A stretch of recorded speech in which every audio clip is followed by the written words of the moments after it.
If you're looking for a title company that's easy and no headaches at closing, please contact Allan, Chief of Staff at Simplicity Title. They're covering the state of New Jersey. Welcome to Let's Talk About. I'm here with Kenya Hunter from Sirhan. So Let's Talk About It is a platform that talks about real estate, entrepreneur, anything that you want to see happen in life. Let's Talk About It is a platform. So Kenya, what's going on, brother? How are you, man? What's going on, brother? So good to see you. Likewise. Yeah, man, I came bearing gifts, so you know. Yeah, we're gonna talk about that later. You got it. Definitely. So Kenya, man, let's just jump right into it. Sure. How'd you jump into real estate, man? Oh man, that's an interesting story. Great question. So my background is in tech. Right. I started in tech about 15, 17 years ago, something like that. So I worked for some of the big guys like Microsoft, IBM. Okay. Started off at AT&T right in New York City, right off Wall Street, Right, selling BlackBerries. Probably showing our age a little bit, selling BlackBerries. But I was also with AT&T when the iPhone debuted. So I was selling the iPhone to businesses, going from business to inception. business. Back in the day, running around Manhattan selling iPhones. And right around 2016 or so, I was working at IBM, huge company, 400,000 employees. So they had a lot of change. They had to split. They did. Yeah, They split a lot of times. Right. But when you work at a company like that, they have these changes where they'll say, hey, we're reorging. Ken, you're here, but we're going to put you over here. So one time it was a reorg and they said, hey, we're going to move your role to this new position, but we don't have it mapped out yet, so just hold tight. I was holding tight for like 3 months, right? But they were paying me. Tech, 6-figure salary. You're good. IBM logo, golf jackets, all that kind of stuff. So I said, listen, when y'all ready, I'm here. But I got bored. So pre-2008, I was living in Baltimore, Maryland. I went to Morgan State. You went to Morgan State? Right. Okay. So I lived in Baltimore for about 10, 11 years. And when I first got to college, me and a couple buddies, we were flipping homes down there. So I had a little background in real estate. Right. I was more the sales guy. My one buddy, his family had a contract in business. Another buddy was more the money guy. Just knew so before Bigger Pockets, you were doing it? Before that. That's what's up. But it was easier back then. Money was flowing. Right. You're in that business. Money was flowing. Yeah. It was easy. You could take your student loans and buy some houses. You could do anything. You could do anything, right? It was, It was easy. So fast forward to 2016, I was kind of bored, waiting for this new position at my corporate job. While getting paid? Okay. I said, you know what? I'm going to go get my real estate license. Because I had a buddy that was working for Keller Williams at the time. Same background as me, went to college in Baltimore. And he said, man, you should get into real estate, get your broker's license, build a team out. You would be good at that. So I did it. Went and got my real estate license. And it was supposed to be kind of like a side hustle, right? Because I was working in tech. And what happened was I was living in South Jersey where I live now. Not from South Jersey. I'm from Central. I grew up in Trenton. But I didn't have a warm market in South Jersey. So the only thing I knew was, hey, I'm working at IBM, working in New York, kind of remote. How do I build a real estate business? Well, I'm not from here. I'm not local to the neighborhood. The only way to do it was social media. So I already had a following because I'm a retired, washed up sneakerhead. So I had a big following on Instagram and Facebook. So I pretty much started leveraging that following to, hey, I'm doing real estate now. And I was making cool real estate lifestyle content, right? Always showing my sneakers, then going into real estate, showing my sneakers, walking into a house. All while still working in tech. So he was not camera shy at all? Never was camera shy. I always had social media prowess or whatever you want to call it. And what I saw was, here I was in corporate, then real estate started getting here. And then it got to a point of inflection where it was like, I'm getting really busy on this real estate thing. And I don't know if I can still do this. And what if I got rid of this? How much further can I go in real estate? And that's what happened. Just like that? Just like that. Wow. So it's crazy, right? Because today, as you know, people are still reluctant to go on social media. I asked the question, why? I mean, you're not tapping into this money. Like, there's a lot of money out here if you could talk about your why and people can come to it. But somehow some people are just not tapping into it. And you did this, what, a decade ago? Decade ago. Right? And then you realize, like, yo, if I can show off my sneakers and get you a house at the same time, we were just going with it, right? We're just going with it. So that's what's up, man. It's kind of, it feels good to see that you were ahead of it before it all started, right? So that's good stuff. So what is it like working at Sirhan, man? Man, I love Sirhan. So I've been, I started off at Keller Williams, originally. Worked there for a few years. Then Compass came to town in my area, so I went to Compass when they came in Jersey. I was one of the early Compass teams in Central and South Jersey. Because they were in Philadelphia, then they came over to Jersey. So that was cool because I think I was the second team to come on board in my region. Right. Compass wasn't even that big in Jersey for a minute. They weren't. No, right. They weren't. And then they came. And remember, I've always worked in New York. Right. I lived up here for a while too. I spent about 7 years in this New York metro between New York and Hoboken. Right. Okay. So I used to hear about Compass back in the day. So when they started getting that national buzz, it was like, wow, that company's cool. They had the brand. They were kind of like the tech forward. They had the swag moving around. So when they came, I took that opportunity to go there to Compass, and then spent a little time at EXP Commercial. Okay. And funny enough, my broker of record now for Sirhan, New Jersey, was my broker of record for Compass. Oh, okay. So her and I, Michelle, just had a conversation, just reconnected and had a conversation. And she said, well, why aren't you looking at Sirhan?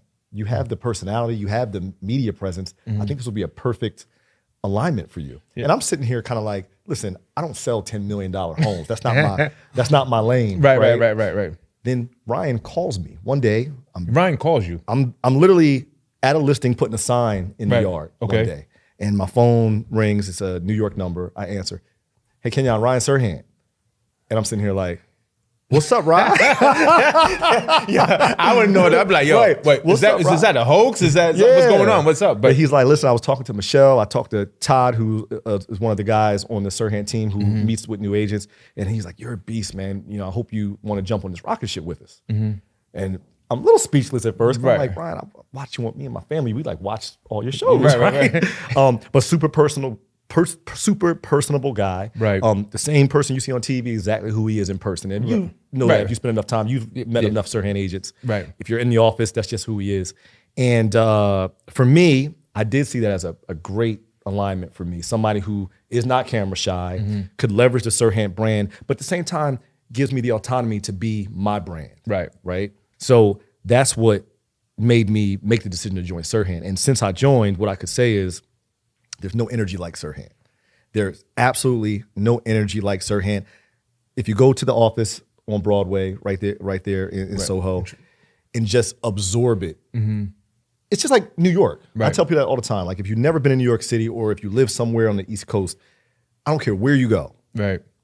Anywhere in the world, there's no energy like New York City. Right? York Love it or hate it. Say, oh, I don't like the city, but when you go there, there's an energy. And that's what Sirhan is. Yeah, it's just a different type of energy. So how was it when that was cool when I saw the social media post that you guys did? He did what was it? Try to clone you a little bit, right? He took my glasses and he put it on. He was like, and then you were like, then you had yours, and he was like, oh shit, that's dope, man. I mean, like, think about it, right? This is a guy, CEO, right?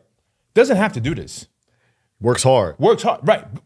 Doesn't have to do this, but takes the time, acknowledge the fact that you have leverage in what you're doing and what you can bring to South Jersey, Philly area. Right. Let me bring Kenyon on, let's rock. Yeah. Dude, that means plenty, right? Because think about it, like we're living in the moment right now of all this happening. And sometimes as it goes on, you're like, did that really happen? And I'm pretty sure you're talking to your family like, yo, like you said, right? I'm in my living room. I see you now, like, shit, I'm shaking hands. We're exchanging glasses, and I'm trying to clone you. Like, wait, what? Did this just happen? It happened, and just like that. That was a brand, right? Yeah, it was a dope scenario, man. I mean, the way the stars aligned was super dope. And then I told him, I said, listen, man, I grew up in Mercer County. I want to take over that Princeton Metro. There's a gap there. Also, I live in South Jersey, so that South Jersey Philly market, and we have a big Sirhan Philly team as well. So Philly's more of a secondary license for me, just because it's so close. Right. Makes sense. Selling, buying in Philly, but mostly I focus on Central Jersey and South Jersey. Okay. Dibble and dabble in North Jersey as well. But yeah, man, when you look at a leader, right? You look at somebody you want to work with. Brian, if you're in the office, you go on the floor where his office is. Right. Dude is on the phone nonstop, wheeling and dealing. Wow. If I was him, I'd probably be like, look, I'm done being a real estate agent. Right. He's still in the mix. He loves it. He loves it. Yeah, you can tell he loves it. That's the type of energy you feed off of. Because when I was in corporate, I think one of the biggest things I learned from corporate that gives me this unique advantage in real estate was when you work for these big companies, you look at infrastructure, you look at leadership. Right. You bring that to real estate.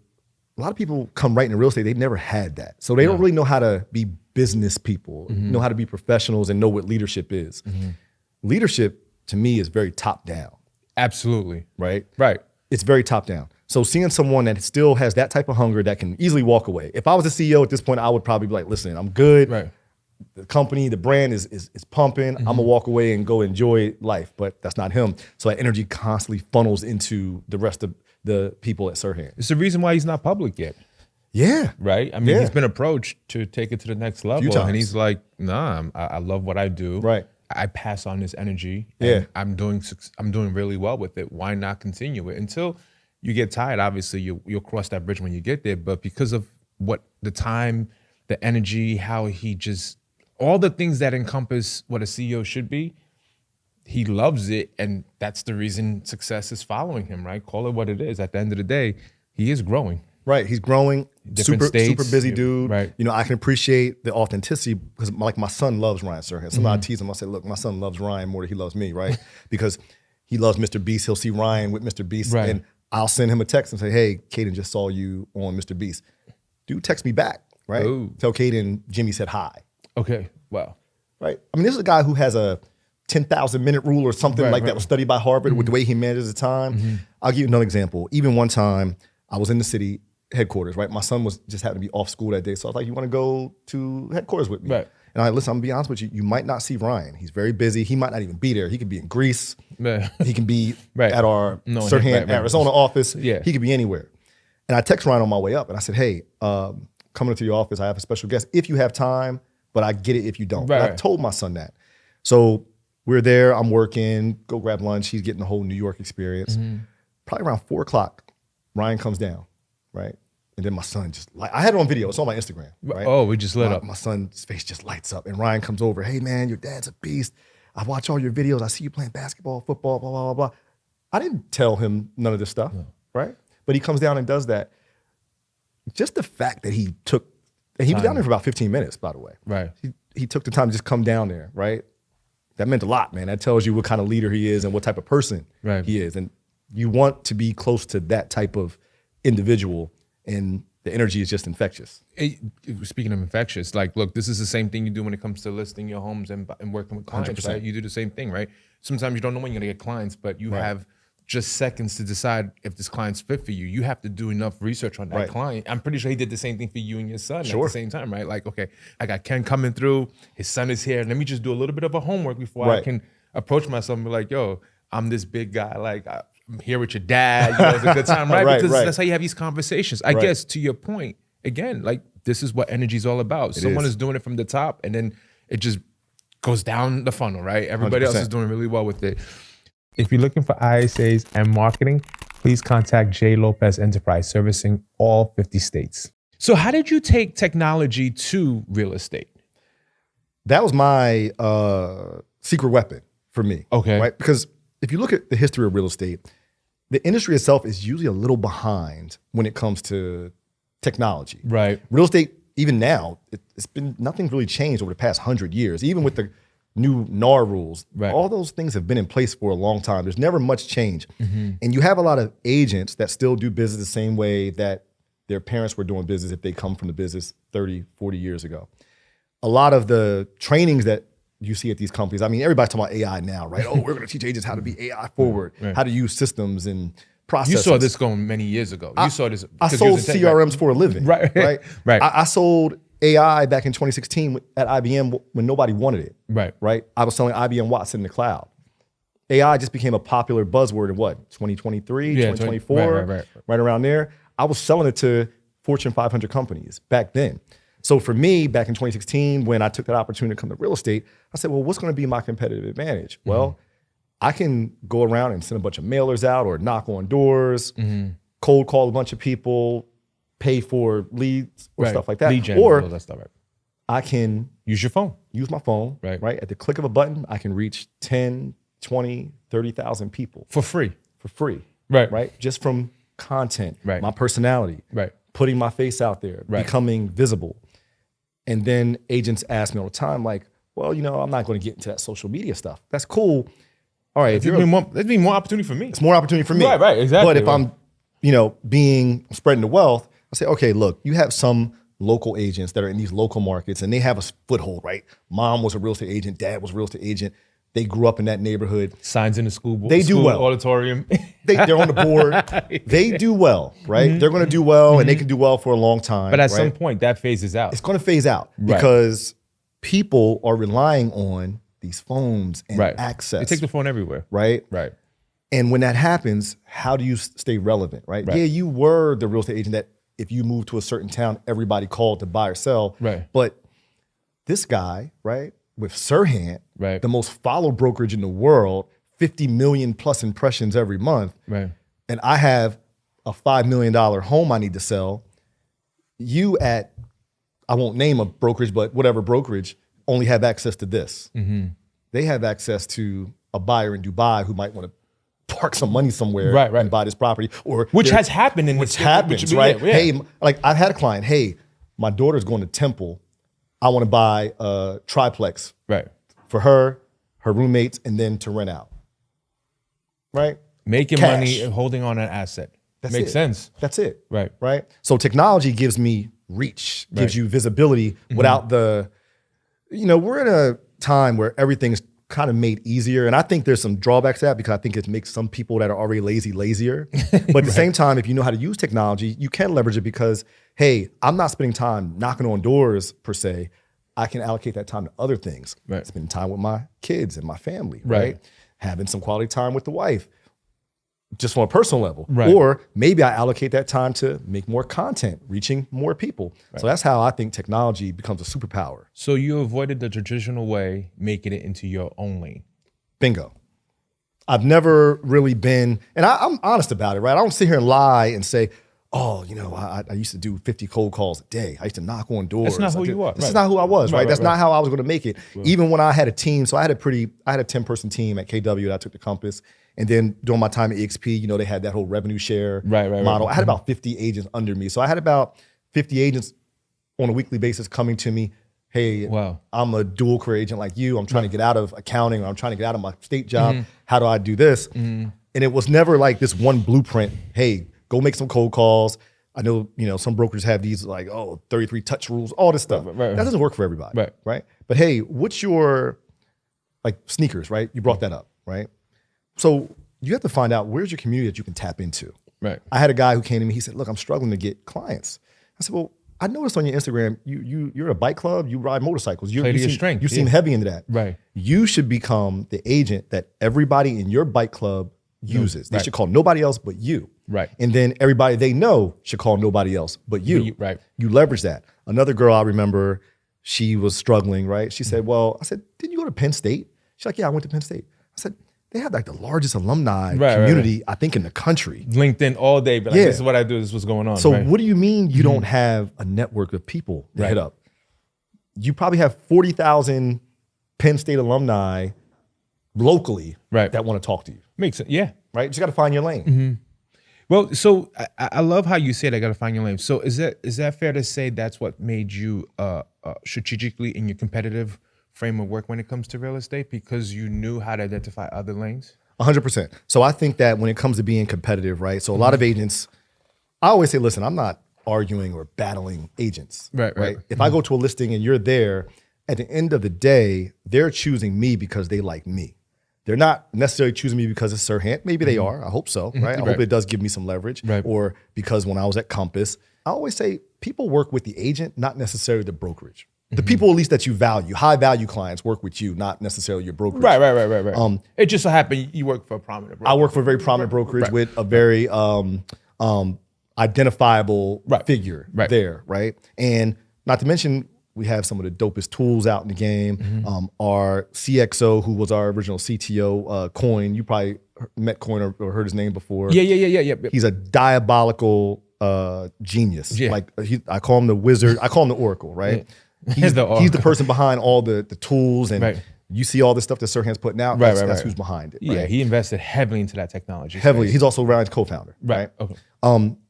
It's just what happened. But on the other side of it, I always feel like when I meet a client, whether agent B is offering a lower percentage, which I think he's devaluing himself, they're devaluing themselves by doing that. They're not choosing me because I'm cheaper. They're not choosing me because of the brokerage. They're not choosing me because I made a promise. They're choosing me because they want to work with me because of what I bring to the table, right? Your vibe attracts your tribe. That's one of my favorites, and I've been saying that for years on every panel I'm on, because that's what I believe is going to help you be competitive. I'm not competing with numbers. And honestly, I have no problem telling if I'm at a listing and they say, listen, somebody from Redfin said they'll do us for 1%.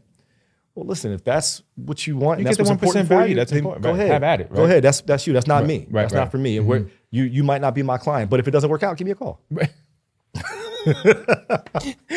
Hold on to this. Right. He probably gonna call me back. You're right, probably right. gonna call me. Right. So that's how confident you are when you go to a listing presentation. When they try to negotiate the numbers, your value, right? They just don't want to put something behind it. We were just talking about it in the green room where you had a situation where someone felt like they needed more, and you were like, no, this is what it's worth. And at the same time, let's be cognizant of what's going on. You're going on to another transaction. Let's just get this to the finish line, and then when it's all said and done, we can all move on and yippee-ki-yay. But at times, you mentioned, right, there was some resilience behind that conversation, right? And sometimes you just have to put it in front of them as much as you can, like, this is what it is, right? Right. Sometimes you got to remember, in residential real estate, commercial is totally different.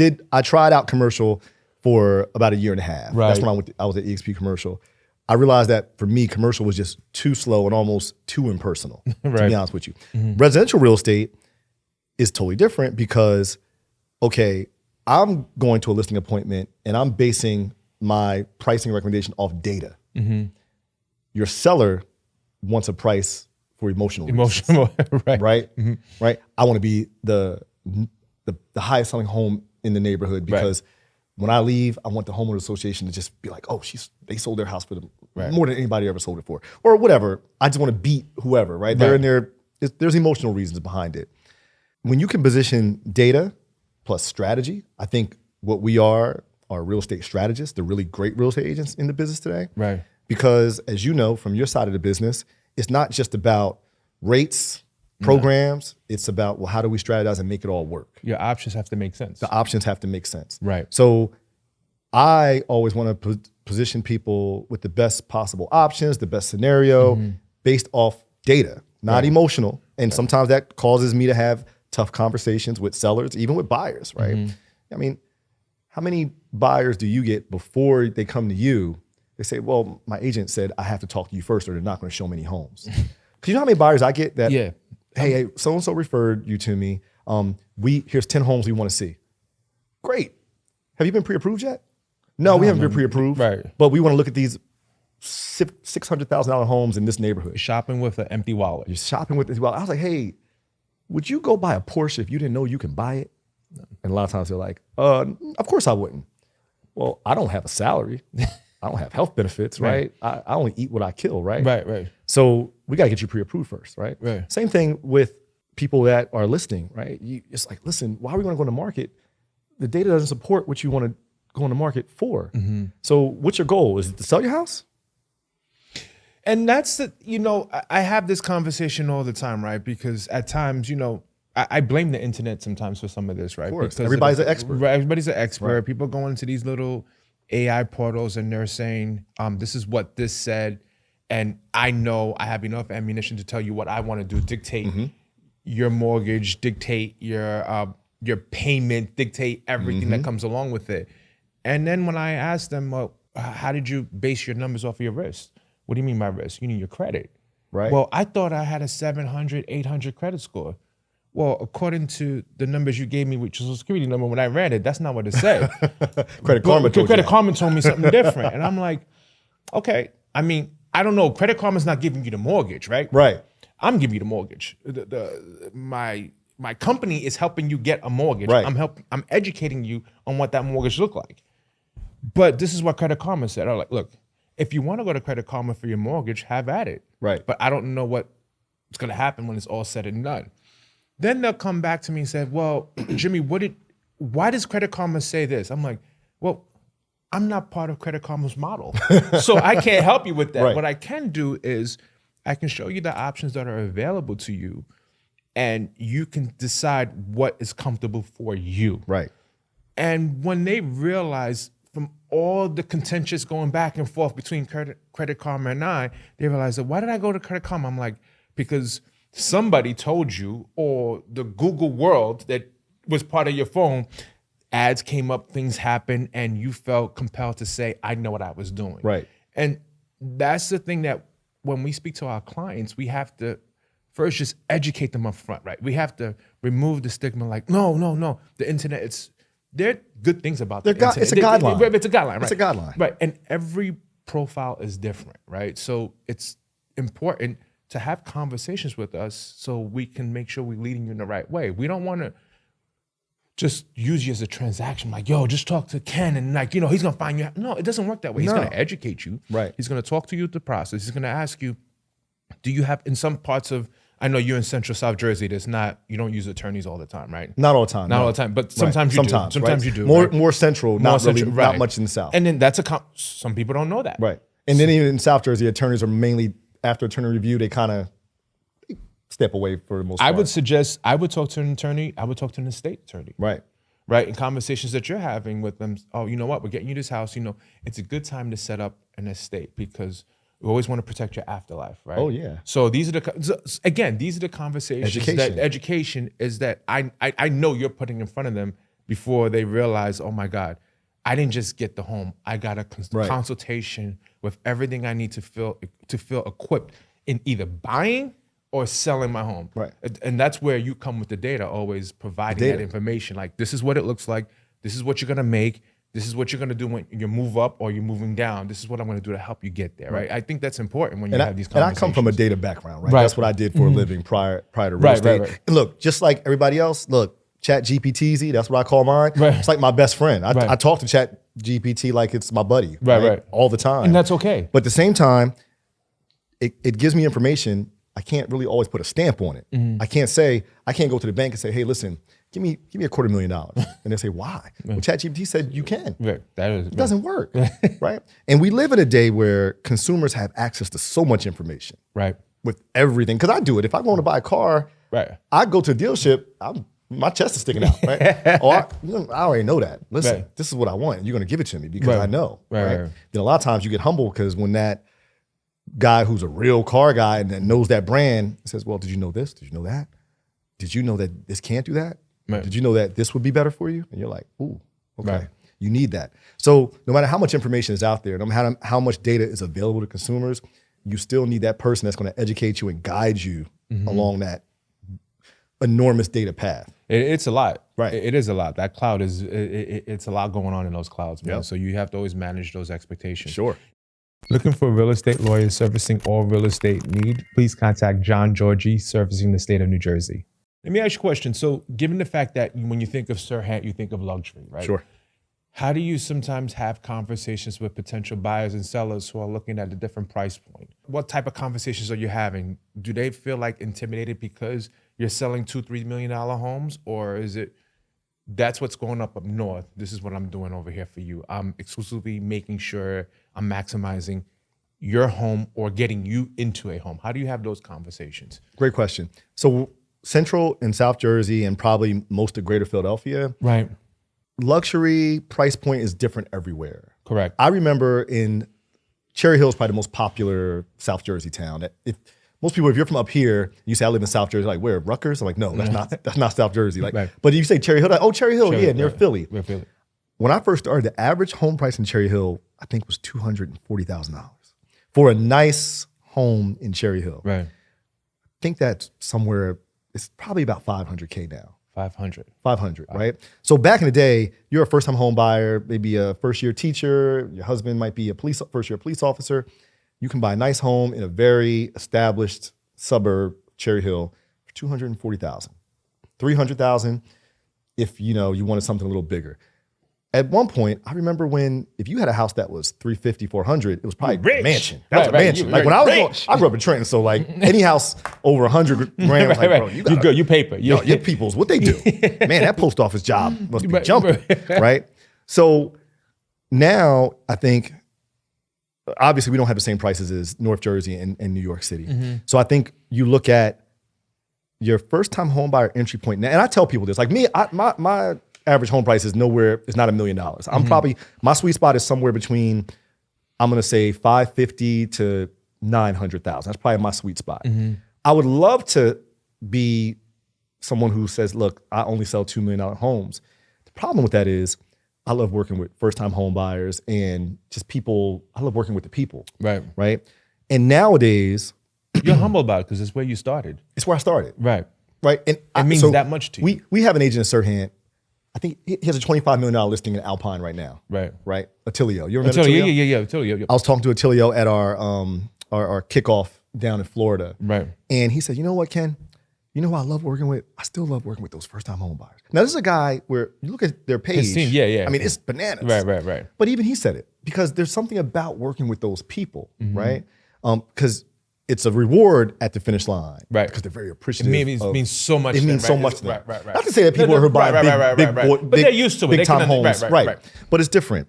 So I think where we see it now is it's regional. So like in Central and South Jersey, what used to be easy first-time home buyer prices is now in that 4 to 5 range, right?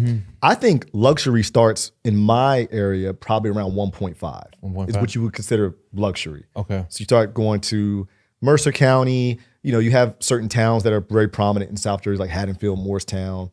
But my homegirl just purchased a house in Mount Laurel. Mount Laurel, right? Mount Laurel's a great area, right outside of Cherry Hill. Right. You have Voorhees, Marlton. All these places where it used to be great first-time home buyers, suburban living. Right. If you're living in Philly, you have one kid, you have 2 kids, like, okay, we got to get out of Fishtown and get over to New Jersey. But the prices have went up. So now what used to be luxury, because back in the day, $600K got you a mini mansion. Yeah. Got you in the state, right? $600K still get you a mini mansion in Fort Worth, Texas? Not here. Not here, no. Right? So I think it depends on where you live. Like, okay, you probably know a lot of people in Atlanta, right? My dad's from Atlanta. I have a lot of friends and network in Atlanta. Went to Morgan State. I went to Morgan State, right? Then it's just family. I'm an Atlanta Falcons fan. Right. Yeah, I always see that hat on. Right. I look at Atlanta and the agents down there, especially agents of color specifically, because there's so many affluent people of color in Atlanta. Yeah. Their price points aren't necessarily $5 million. No. But their price points could be $650 to $1.5. Right. And that's luxury for them. In Jersey, $650 in Cherry Hill might get you a split level home in a very normal neighborhood. You might get a townhome for you're right. I have a townhome right now that's almost $600K. Right. That's what I'm saying. Like, you get a town right now. Yeah. Right. It's a little crazy out now. What used to be luxury isn't luxury anymore in most areas.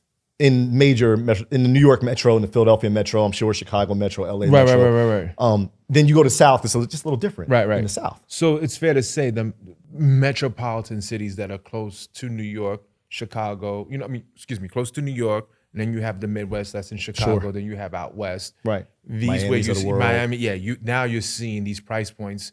I think they're going like 20-40% higher than what they started at. Of course. It's getting a little ridiculous. It's great for home owners, right? When if you bought the right time, they're sitting on a bunch of equity. Right. Problem is when they go to sell, where are they moving to and where are they buying? I struggle with this all the time.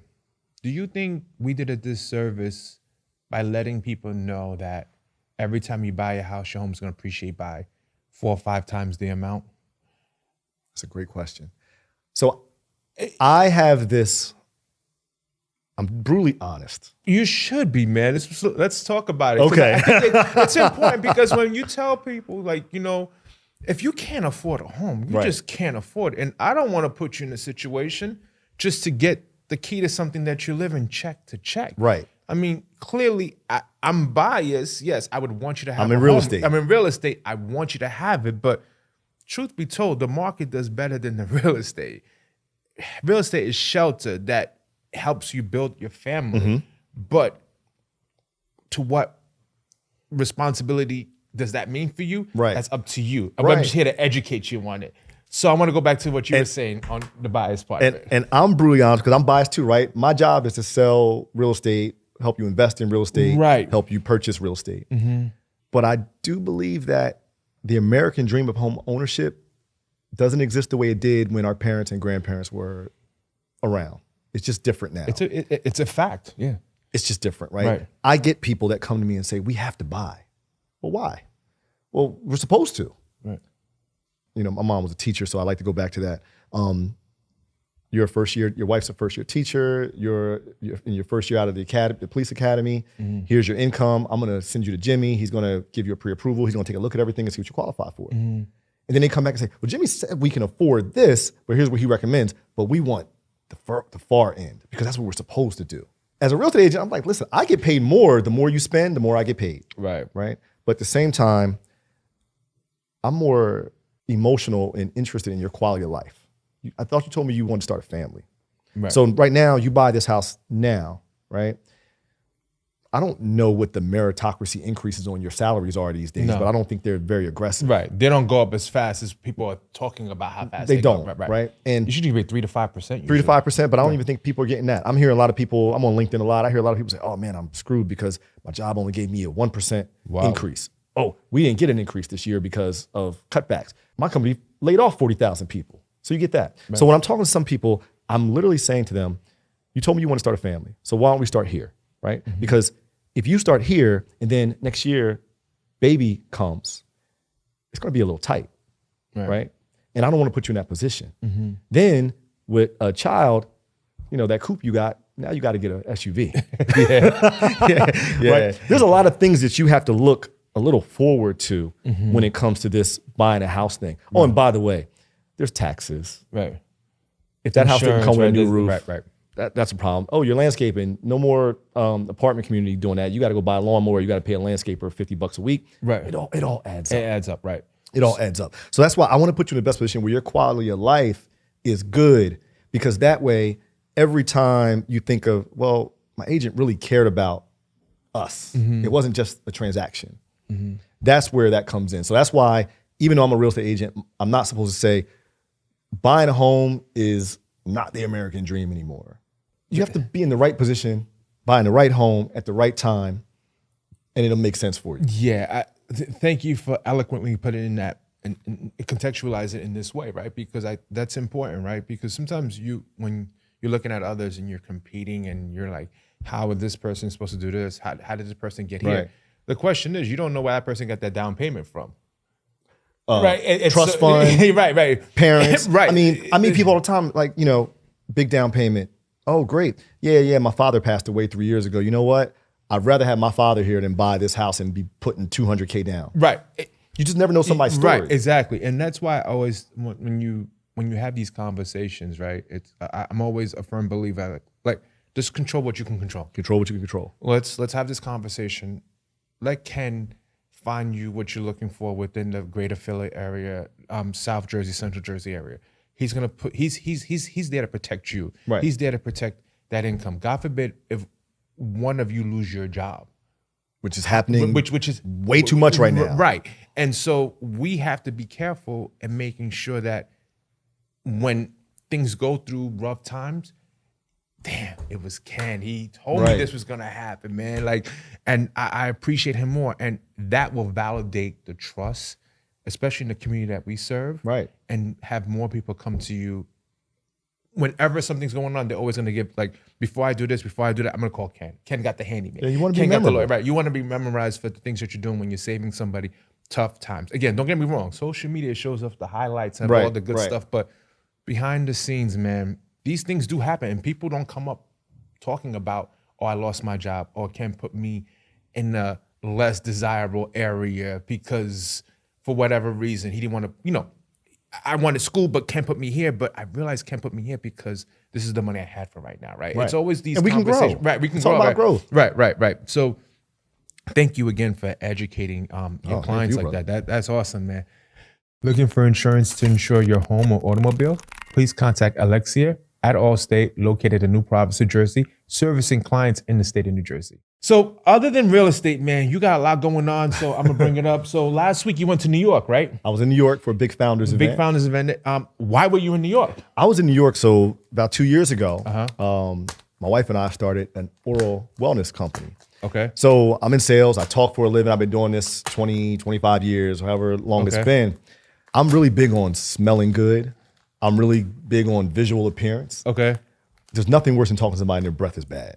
Right? So we started this company, Morning Dew Fresh. Okay. It's an all-natural breath freshener. So one of the things, too, I'm very cognizant about what I put in my body and ingredients. Obviously, I have children, so really care about all they're putting a lot of stuff in our food, in our in everything right now. So I'm very cognizant about that. So I said, look, I want to solve a problem. And the problem I want to solve is I want people to be more confident. I think when you look good, you smell good, And that smell also includes when you speak to people all the time. Like right now, we're speaking. Now, imagine if we were talking right now and you're just like, yo, I can't wait till this interview is over. This breath is hot. Bull had some garlic or something before he got here, right? So imagine that. But it's even more pleasant and delightful if we're talking like, man, you smell good. What's that? Oh, man, that's my cologne. Or, oh, it's my beard cream. No, man, every time you open your mouth, it's like something mint. It's like Antarctica's coming out your mouth. What is that? Oh, that's this breath spray I'm using, right? It's delightful. People want to talk to you more. So that's I think that's a problem that we're solving is one, even deeper than the whole aesthetic part of it, right? Hey, your breath smells good. I enjoy talking to you. But I think even deeper than that is everything starts from your oral wellness. People don't realize cold, sickness, disease, so many things start from your oral wellness. It's such a big part of your hygiene that some people miss. They think just brushing your teeth in the morning and taking off, that's it. Right. I've taken care of my oral hygiene. I mean, let's be honest. When you go to the dentist, right? My dentist always asks me, how many times you floss? And I'm like, I lie. I'm like, oh, I floss once a day. Good. Now, when we did your cleaning, no, I don't think you floss once a day. Right? Because our oral wellness isn't something that's always on top of mind, right? Now, a lot of times we'll go to lunch, we'll have coffee, we're like, all right, I got to do something. Pop a piece of gum in our mouth, pop a mint. What's that gum made out of? Right? What are we chewing on? Right? We don't. And then once you chew gum, your mouth gets dry because gum temporarily increases your saliva, but then the minute you spit it out, because it tastes nasty after a while, you get rid of it, your mouth's dry again. That's what chemicals do to you. That's what chemicals do. Right. Mints or the outside of mints. What is it? Right. You look at the ingredients and there's 30 ingredients that you have no idea. Color is number 6, all that kind of stuff. So we created something that's all natural, no alcohol, all natural ingredients, nothing weird, and tastes good, smells good, gives you that confidence. Because that was me. I was like, look, I'm in sales. Right. I'm in front of people all day, and I want to be confident, and I want people to walk away and say, I like that guy. He smelled good, and boy, it was delightful talking to him. Yeah, because he had morning dew on. I had morning dew. A couple sprays, and I'm good. Right. Okay. So, but I believe it. So we talked about, you mentioned something about like, hey, you never know when you're going to lose your job. I'm very pro entrepreneurship, right? I think, and I'm sorry if this is off topic, but I believe in entrepreneurship. I believe in the creator economy. We're in an attention economy right now, right? So there's no better time in the world than to take that gift that you have, whether it's speaking. I'm not from the consumer packaging industry. I'm from tech. Right. I like to speak. How did I come up with an all-natural breath spray? Because I found a problem to solve. Every one of us has this gift, has something that we can do to contribute to this creator economy. So instead of relying on corporate America, start tapping into that thing that you do best with the least amount of effort. That's your gift. That's why I'm so pro, because if you lose your job, maybe you fall back on, hey, you know what? I have a great network from being a teacher.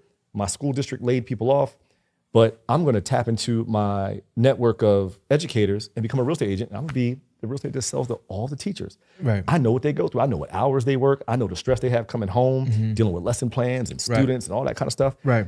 I'm a big proponent of that. And that's why we created that, because we want that type of freedom. But I do believe that people should explore their gifts more in entrepreneurship. So is it fair to say that, are you the first in your family to become an entrepreneur? I am. First generation.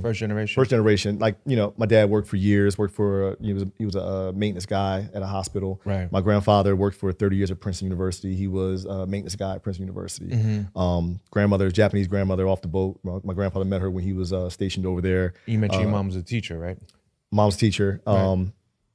Trenton Schools, 25 years or something like that, retired from special education too. Okay. So all blue collar folks. So it meant so just driving up the turnpike, going to see founders, VA folks, you and your wife talking about what you created. Yeah. Like, do you get the chills and everything? Just watch it, man. And then coming back home and telling your kids, this is what mom and dad did. It's exciting, man, because it's a blessing, right? We grew up, and look, my parents were hardworking folks, right? My, like I said, my dad worked all his life. Early in my life, my dad was honestly in the streets, right? And then he went straight. My mom was a nurse's aide, and then my mom became a teacher. My birth mother, nurse's aide. I have a very, very, very close person who I refer to as my mother because she was the teacher, my mother's best friend. So it's almost like I had two moms, right? She never had kids, so I was like her child. Right. So I just wanted to make that clear because I want my mom to watch the podcast. Like, wait a minute. No. But most of us grow up like that too. We do. Right. I mean, that's just our culture, right? We have a very tight culture, Yeah. right? Coaches, everything become very parental figures that we consider that way. So aunties, uncles that aren't really, we all got cousins that ain't. I'm always never disrespect. I'm always, that's my aunt, that's my uncle. Yeah. Facts, right? Have no relation in blood, but sometimes the relationships are bigger than blood, right? But yeah, man, it does feel good to create something and be able to say, listen, because one thing about corporate, right? When I work for, love working for these companies, right? Big 6-figure salaries. Like I said, you walk around the golf course with the jacket that says Microsoft, and you walk around Wegmans and people are like, oh, you work for Microsoft? Yeah. But I can't get my son a job there necessarily. I can't give him an opportunity, right? I can say, hey, I can ask my boss if there's a role for you when you get out of college. I got to ask him though.